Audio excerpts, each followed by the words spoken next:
Mr. Kutz, you have several times in your testimony this morning used the word torture.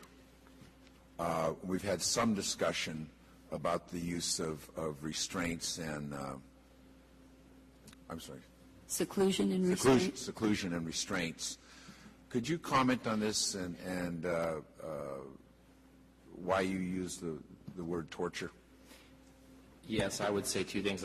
Torture would be, for example, in case number 1, where the boy couldn't walk, was having trouble breathing, yet they were forcing him to exercise. They were actually picking him up and dropping him on the ground as a push-up. In other words, he couldn't do a push-up. He was ready to die, and they were picking him up and dropping him on the ground. And I understand the last word he breathed was no.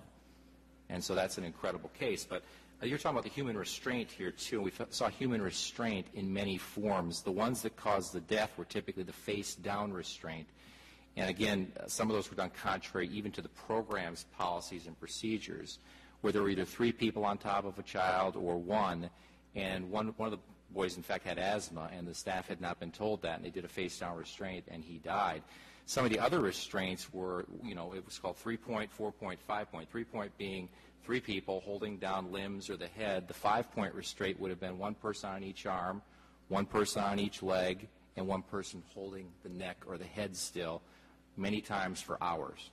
And so I would say that that's pretty severe abuse bordering on torture. I'm not sure what the distinction is between abuse and torture, but certainly I think that in some of the cases I would define it as torture, what we saw. I just want to make sure you weren't casually using the term. You're using it based upon the case studies that you examined. Not just the case studies. Other kids in these programs had the same thing done to them.